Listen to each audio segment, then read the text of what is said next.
So we just started the first coat of red. When you put red over top white, you need a lot of coats. It's going to need at least 3, hopefully no more than that, because that takes a lot of paint. It looks like, yeah, it kind of looks like shit right now, but it's going to look awesome when it's finished. That's where the, right here is where the water leaked in. So it's mostly dry. Apparently the landlord's maintenance van came and fixed it. Up on the roof there was some flashing that wasn't sealed down properly. Oops, you can see in the bathroom what I'm going to do. I'm not going to show you that. That's going to be a surprise. The wall on this side has 1 complete first coat on. So,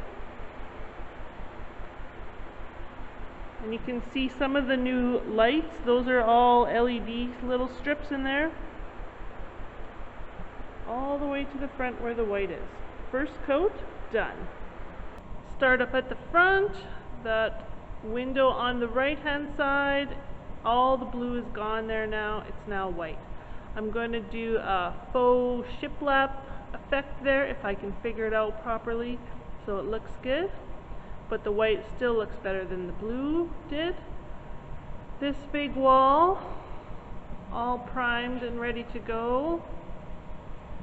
It's a long one. Back wall there, I finally decided I'm going to paint that part right here, this kitchen, and just around the corner I'm going to paint that black. And up above, from the ceiling to that line, I have some old tin at home, and I'm going to make it go, what do you call it, not horizontal, vertical, that's the word. I'm going to make it go vertical up and down, so it sort of looks like a roof. We didn't do anything in the kitchen yet. Back there, they're going to prime that still. In the back wall, I'm going to make white, I think. I think I am, yeah. And then this one's all primed. So, I mean, that took a long time. We used, for the red, these 2 big walls have 2 coats, and the bathroom has 3. We used 10 gallons of paint for that. And then up there, on the left-hand side of the door, is the black corner. That looks really good so far. I mean, it makes it look way different. I finally finished staining the first shelf. Looks really good. At the end, I figured out like the system, how I could do it faster, and so it worked better. I mean, at the beginning it was a little bit slow. Let's have a look, see if you can see the color, how it's gonna look up close, the weathered gray. I think it turned out really good.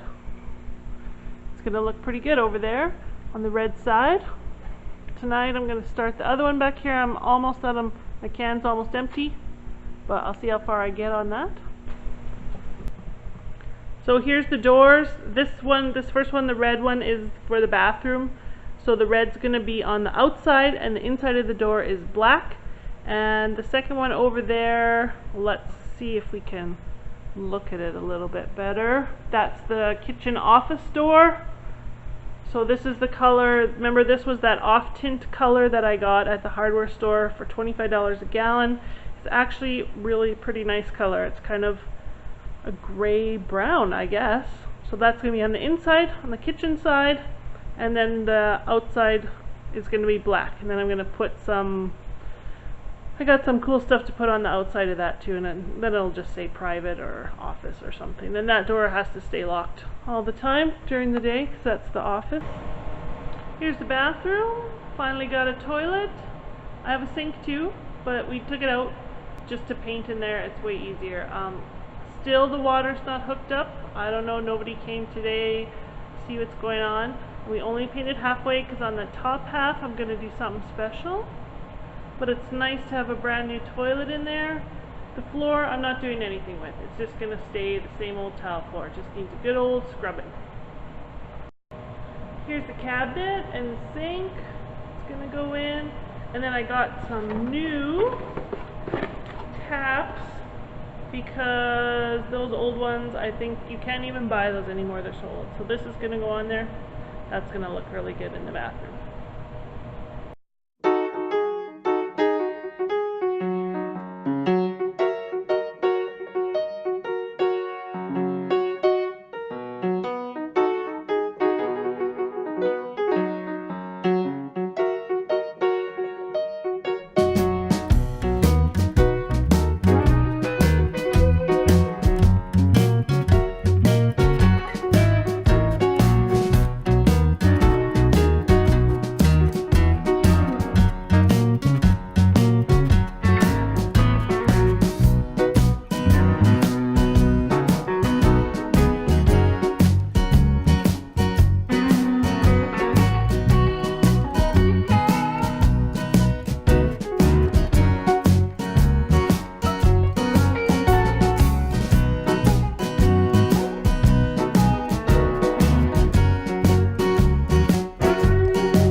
since watching the whole video of people painting all week is pretty boring, I'm gonna show you what else we do around here.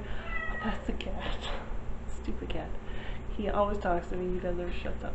So let's go see what's happening outside.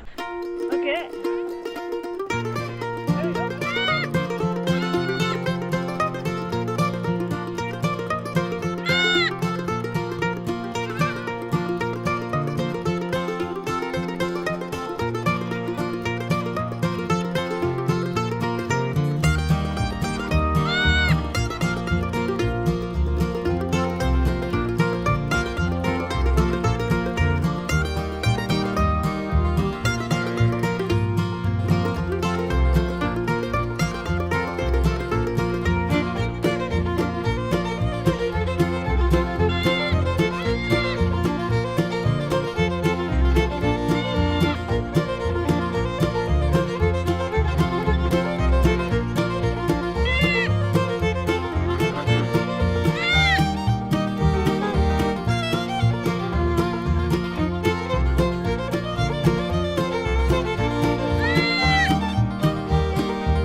Okay, since last week, mostly all we did was painting, and I don't have a lot of footage of that because it was just painting, and more painting.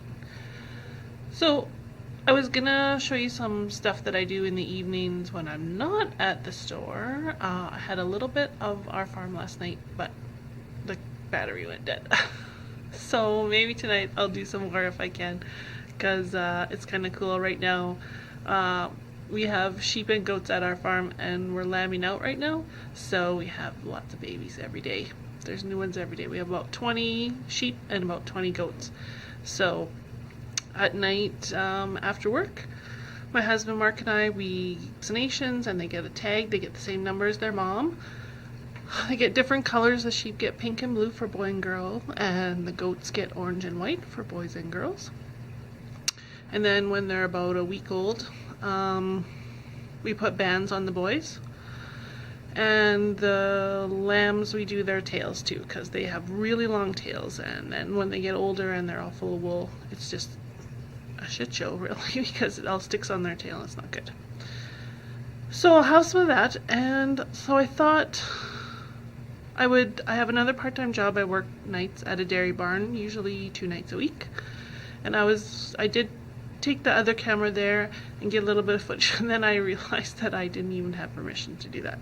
So I'm not going to show any of that. The second half of that part just didn't work out. I had a customer, and then I recorded a whole bunch, but it was completely blurry, the whole thing, so I don't know what happened. Anyways, here we go again. To tell you the story of how I decided to have an antique store. About 5 years ago, my husband and I thought that we would maybe have like a bed and breakfast, like an Airbnb kind of thing, vacation rental. And so we went and got plans made up. We were gonna build a big machine shed, and then at the front half of the machine shed it was gonna be like living quarters, and there was gonna be 2 floors, lower and upstairs, and the upstairs was gonna be the rental place. And like I said, we had plans made up and everything, and we had it all figured out, and it just unfortunately didn't work out financially. So I mean, we still have the plans. It could happen someday, but probably not. Anyway, so while we were planning all this, I was out buying antiques and stuff to put in the bed and breakfast. And then the whole shed was full. So then we weren't going to build it. I had all the stuff. And Mark said, "What are we going to do with all this stuff?" And I was like, "Well, what about having a little store?" So at the time I was working part-time as a school bus driver, and I worked just up the street from here in a little framing store. And this space was open and available, and so we decided to go for it. So we went with this, and it's been 2 years now since we've had this store. And earlier this year in February, I had been thinking a lot that the store had to change somehow. It needed to either grow, or I was going to close it down, because I mean, it's just not big enough. I have so many consigners in here now, and I just didn't have room for my own things, and it just wasn't working the way I wanted it to work. Like, I like it and I love doing it, but just wasn't how I had envisioned it. So then we were like, well, what if we kind of expand and make an antique mall? So I looked around town, I found the perfect spot, as you've seen. And I talked to all my vendors and had a shout out to people around central Alberta if I could have enough vendors to make it a go. And the rest is what you've seen already. So the vendors are on board, the customers are getting excited, you know, we're doing all the work to get it ready, and hopefully, well, I'm going to say a month, but I'm hoping 3 weeks we'll be able to open. June 18th is my goal. I need to have the store open before the end of June for sure, because here in Ponoka we have a big Ponoka Stampede. If you've heard of it or not, it's the largest 7-day rodeo in all of Western Canada, and it brings a lot of people to our town. Our town is about 6,000 to 7,000 people, and during Stampede about another 20,000 people show up for that week. So I need to be open. All the vendors need to be ready. I got an ad up in the program up at the Stampede ground, so everything's a go, and hopefully we'll be ready by then. I know we will be. Thanks for watching. If you like this video, you can put the thumbs up and subscribe maybe. Stay tuned, because next week we're going to start building some stuff.